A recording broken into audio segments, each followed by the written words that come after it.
everybody. This is the video I've been promising you on about witches' tools. The song I'm singing was When the Candle Burns Low by Sanja. Fantastic song. Pagan group, love them. It's rock, pagan rock. It's not that folky stuff. I like the folky stuff, but I'm a rock girl myself. But anyway, let's get right into the video. And remember, you don't need all of this. I've been doing this for a very long time. So I have a lot of tools. My panther wants to come out, and he is, of course, Popo, come on. He is my favorite tool. I mean, what's a witch without her black cat? But anyway, you don't need all the tools, all these tools. You have your mind and your left hand. That's your intention. This is what you cast from. But they do help you along the way. You know, it's the more tools you have, the more you can concentrate, the more you can feel like you're empowered. You're empowered in with what you're doing. This is our first one. This is a bundle of sage. It's a fat bundle of sage. I'm not sure why it's so fat. I normally wouldn't use something this fat for a ritual or even a spell because it doesn't need to be that fat. But this is sage, resting in an abalone shell. I don't know if you can see that or not, but it's in an abalone shell, so no fire hazard, nothing like that. And you've always got to be very careful of anything that could potentially be a fire hazard. I had a ritual one time where one of my coven sisters was wearing a long velvet cloak, and we were walking around candles. Fabric and candles don't always mix, so you got to be aware of what you've got burning. Just in like your house, just with small children, with pets, just any other situation, just be aware of where the fire's at. Another thing you're going to always want to have for a ritual is candles. And I mean, you can buy these guys on Amazon.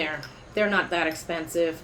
You can go to local pagan stores, occult stores, holistic stores, herbal stores. A lot of times they have these.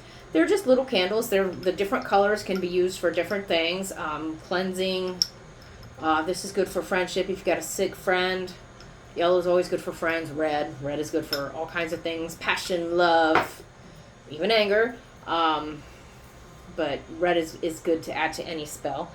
And you can go to the Dollar Tree. This is one of their new little candles. The candle's here. It's got the most adorable little puff on it. I will probably burn the candle and use the puff for something just because I think it's so cute. So you don't have to spend a ton of money on candles. But, I mean, because you can get them anywhere. The next thing I want to go over is oil. This is the most delicious smelling amber oil. And this is, now I will say this about oils. The cheaper it is, the cheaper it's going to smell. So if you do want to spend a little bit more money on something, you know, go with less money on your candles and spend a little bit more on your oils. This is actually a candle I made. It's just a candle that I've melted down different colored candles. This is a dollar store glass. And I do marbling candles. I have a heat gun. I mix all kinds of different colors together, and it just looks really cool. It's marbled. Didn't cost me anything to do other than, you know, the original candle and some old candle wax. And it's pretty. And it's mine. It has my intentions in it. Just by working with it, I put my intentions in it. Another thing you're going to definitely want to have as a beginner tool is a witch's journal, or a book of shadows it's sometimes called. This is where you write down, it can be anything. It can be, you know, your spells. It can be dreams you have. It can be rituals you're planning. It can be all kinds of things. It can be some research like astrology, signs, tarot spreads, whatever. But this one is beautiful. It's got a beautiful pentacle on it. I love this. And I love that it actually clasps closed because it's private. This isn't meant for everybody to come up and read. Of course, anybody coming into your home that picks up something with a pentacle on it is either very close to you and you've given them permission, or they're rude. That's just the way it is. This is a perfect little plaque, a little pentacle plaque to go on an altar. It can go with any type of ritual, any type of season, any type of spell, because it's just a silver pentacle. Silver pentacle is the pagan pentacle. Gold is not really pagan because gold is known for not conducting energy, aka magic, and silver is known for conducting energy better. That's why pagans tend to use silver. It's not a werewolf thing, I promise. And then you're going to want to have a bell. This is not essential. They're fun. They're not expensive. I like to always use bells for the summer solstice Yule, because it helps to kind of silver bells. Gets everybody in the mood. I buy bells in bulk, and everybody gets one wrapped around their neck, and they're fun to have. They're fun to build energy up with, when you're dancing and laughing, and you can hear the bells going off. And you gotta want to have a chalice. It can be anything. It can be a pretty glass you found at the dollar store, a pretty glass you found antiquing. I splurged a little bit on this one because, well, I've been doing this for a minute, and I've had chalices over the years, and things disappear when you run a coven sometimes. But this one is beautiful. It's detailed. It's delicate. It looks pretty. It looks nice on an altar. It doesn't have to look that way. You can buy just a regular wine glass and use that just fine. I will tell you one other thing about this. A lot of people don't like the stemmed glasses, but this is definitely a space saver on an altar because, you got things crowded, and it'll fit better than something, that's got a wider base on the bottom. So that, and I just think wine glass should have a stem, but I'm picky. I'm bougie, as my girls call me. My girls I'm referring to in the coven. Oh, I'll get a sip of my water. Okay. And then we've got witch's charcoal. Oh, I forgot to bring out my little witch's cauldron. I have this little adorable cauldron. It's cast iron, and it fits perfectly a piece of this witch's charcoal. You just light it. You can put herbs on it. Dress it up. For whatever your intentions you're going for. These can be a pain in the butt to light sometimes, though. So it always helps to pre-light it, and then when you're actually performing the ritual, you can relight it because it's going to be easier to light at that point in time. Sorry, I have to clean as I go.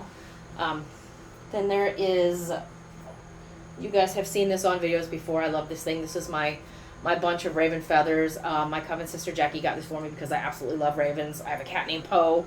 I love Edgar Allan Poe. I think ravens are absolutely beautiful. And this thing just, you can feel the magic from it. You can cleanse with it.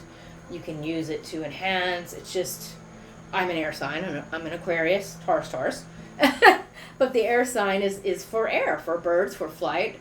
And maybe that's why I love this so much. It's just beautiful, though.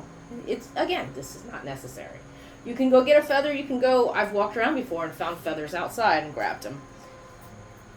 Actual bird feathers.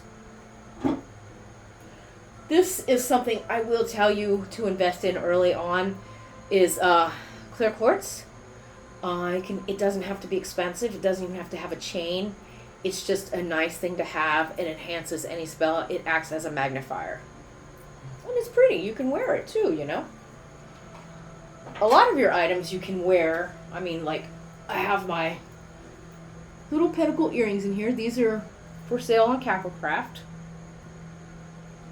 They're only $7. They're not expensive. They're just little pentacles. See, I have my pentacle represented. If I forgot this, hey, I got a pentacle. And when you're performing rituals and spells, it's okay to be flexible. It's okay to think on the fly. Honestly, sometimes that puts the best of intentions in a spell or a ritual, or whether you're trying to meditate, whether you're trying to ground, whether you're trying to come up with a solution for something. It's okay to be flexible. It's good for you. Running a coven, you get flexible real fast because, you have 100,000 things to do before a ritual, and then somebody won't bring something, or you'll forget something. And instead of stopping in the middle of the ritual, wait, let me go get, no, don't do that. Go with what you have. And if you can't replace it, then move on. It's okay. Whatever you've come to do is, again, all about your intention. This is a knife. It's called an athame. It's Athame. It looks like it's spelled athame, but it's athame. Almost like namaste. which looks like it's spelled name mast. But this is just, I like the sheath because I tend to set things down in the ritual in the dark. And so I like to be able to put it in the sheath. This should be relatively dull, not completely dull, but it shouldn't be like sharp to where you're going to touch it and slice your finger off. It should come to a point, a tip. You can buy these, again, at occult stores, pagan stores, Amazon. You know, they're not too expensive. You want it to be comfortable. You want a good balanced weight. You do want to use this in your left hand as much as possible, even if you are right-handed, because your left hand is about your intention. Left is intention, right is mental. So you always want to do magic with your left hand, if you can. Nobody's going to chase you around and try to correct you. And if they do, tell them to go kick rocks. That's just not cool. That's your thing. And that's pretty much it for the basics. Just go slow. When you first get into the craft, go slow. Buy yourself some herbs. A good thing about herbs, and I'll be doing a video on this at some time soon, your spice cabinet is a simple witch's apothecary cabinet. Your cinnamon's good for gastrointestinal issues. Chamomile is good for stress, for rest, for sleep. Garlic is good for memory. It's good for health. I mean, sure, we've all heard of garlic. Rosemary, you can burn that for love. You can burn that for self-love, for, just to feel comforted. I mean, I'm not going to go into all that right now, but your spice cabinet has a lot of really good basic herbs in it. So don't sell them short. They're there for a reason. And they can bring added power and benefits to whatever you're working on. Other things you could possibly get are, I do have a couple cauldrons. Like I said, I forgot my little mini one. A little offering plate is good to have. I just use a plate from in the house. I've been looking forever for a pretty little one, and if I ever find one, I'll pick it up and buy it. But I haven't found one that I like enough, so that is in the works. But here, this is your basic stuff you need to get started, and you don't need all this to get started. Like I said, you need your brain, your hand. I think the most essential basic tools to start with, if you're brand new, is your athame, a couple candles, and maybe some oil. That's it. That said, we are done here. I hope you all have a fantastic night. I do want to let you know that I am starting to work on my spooky line for Cacklecraft, so be ready for that. I'll just give you a little hint. Boxes made out of caskets. Actually, this is a coffin. This is not a casket. Did you know that? This shape makes it a coffin. A regular rectangle makes something a casket. I know that because I used to work in death care. Have a wonderful evening. Thank you.